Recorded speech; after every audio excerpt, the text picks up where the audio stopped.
दोस्तों आज के इस वीडियो में जानेंगे ब्रह्मा विष्णु और महेश में से सबसे बड़ा कौन है। दोस्तों आज का वीडियो काफी इम्पोर्टेंट है और दोस्तों कभी ना कभी हर इंसान के दिमाग में यह प्रश्न जरूर उठता है कि ब्रह्मा विष्णु और महेश में सबसे शक्तिशाली कौन है। जब से सृष्टि का आरंभ हुआ है तब से कई बार यह सवाल उठा है कि ब्रह्मा विष्णु और महेश में से सबसे बड़ा कौन है।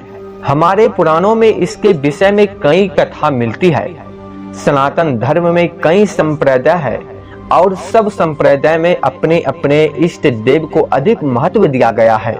फिर भी यह सनातन धर्म की महानता है कि हर संप्रदाय दूसरे संप्रदाय का आदर करते हैं और सम्मान करता है। दोस्तों इतिहास में ऐसी कोई भी घटना का जिक्र नहीं जहां एक संप्रदाय का किसी दूसरे संप्रदाय के साथ संघर्ष हुआ हो। हमारे पुराणों में ईश्वर की प्रधानता के विषय में दो कथा प्रचलित है।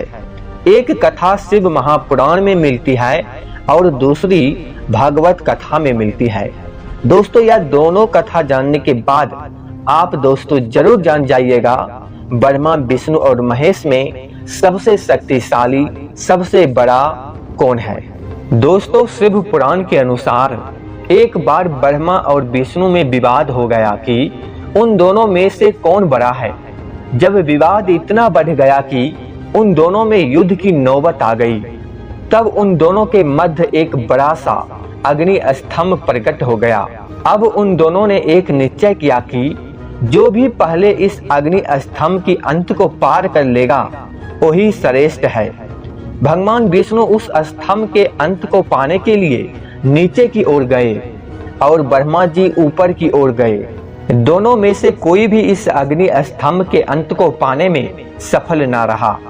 भगवान विष्णु ने तो अपनी हार स्वीकार कर ली, परंतु ब्रह्मा जी ने असत्य कहा कि उन्हें अंत मिल गया है, इसलिए मैं श्रेष्ठ हूँ। ब्रह्मा जी के मुख से असत्य सुनकर उस अग्नि स्तंभ में से शिवजी प्रकट हुए और उन्होंने ब्रह्मा जी के 5 मुख में से जो मुख असत्य बोला था उसे काट दिया और यह श्राप दिया कि संसार में उनकी पूजा नहीं होगी। भगवान विष्णु से प्रसन्न होकर उन्हें अपने समान पूजे जाने का वरदान दिया। यह कथा शिव पुराण की है जिसके अनुसार शिवजी सबसे बड़े हैं। दोस्तों अब जान लेते हैं श्रीमद् भागवत कथा में क्या कहा है इस विषय में। आखिर इस विषय में कौन सा कथा प्रचलित है श्री भागवत कथा में। दोस्तों एक बार सप्त ऋषियों में यह चर्चा हो रहा था कि ब्रह्मा विष्णु और महेश में सबसे बड़ा कौन है। इसलिए उन्होंने त्रिदेवों की परीक्षा लेने का सोचा और यह कार्य भृगु ऋषि को सौंपा गया। अपने इस उद्देश्य से भृगु ऋषि परम पिता ब्रह्मा के पास गए और उन्होंने उनका अपमान किया। इस अपमान से ब्रह्मा जी क्रोधित हो गए। बाद में भृगु ऋषि शिव जी के पास गए, उन्होंने शिव जी का भी अपमान किया। फिर वह भगवान विष्णु के धाम वैकुंठ गए जहां भगवान विष्णु अपनी शेष शैया पर विश्राम कर रहे थे। महर्षि भृगु ने जाकर सीधे भगवान विष्णु के वक्ष स्थल पर लात मारी। इनके इस कृत्य से भगवान विष्णु को तनिक भी क्रोध नहीं आया और उन्होंने भृगु के पैर पकड़ लिए और कहा, महर्षि आपके पैर में कहीं कोई चोट तो नहीं लगी।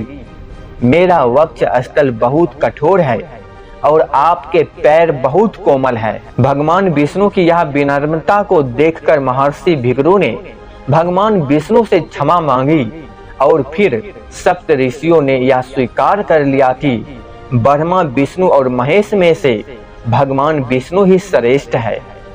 दोस्तों भगवान जो करते हैं वह लीला है और उनकी लीला के पीछे क्या कारण होता है वह भृगु जैसे महर्षि भी ना जान सका। ब्रह्मा विष्णु और महेश तो सर्वज्ञ हैं, उन्हें जरूर ज्ञात होगा कि भृगु उनकी परीक्षा लेने आ रहे हैं। ऐसा ना होता तो वह भृगु ऋषि को दंड जरूर देते। देखा जाए तो भृगु ऋषि की लात उस महाकाली के चरण के आगे कुछ नहीं जो महाकाली ने महादेव की छाती पर रख दिया था और सृष्टि की रक्षा के लिए महादेव ने महाकाली के पांव की ठोकर खाना स्वीकार किया था। दोस्तों इन कथाओं के बावजूद मुझे लगता है कि इन तीनों में से कौन बड़ा और कौन श्रेष्ठ है, यह तुलना हमारे जैसे मनुष्य नहीं कर सकते। शिव पुराण और विष्णु पुराण दोनों में इन तीनों देवों को अभिज्ञ बताया गया है। हमारे पुराणों में यहाँ तक कह दिया गया है कि जो मनुष्य शिव द्रोह करके विष्णु की पूजा करता है और जो मनुष्य विष्णु द्रोह करके शिव की पूजा करता है, उनकी पूजा का कभी स्वीकार नहीं होती।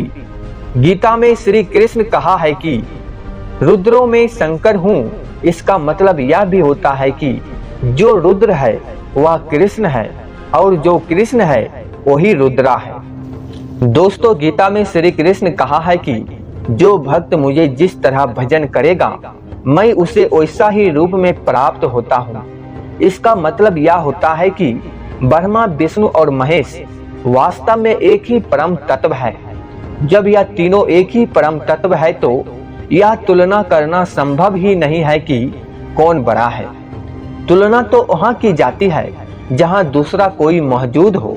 दोस्तों आपसे एक उम्मीद करते हैं, यह वीडियो देखकर आप समझ गए होंगे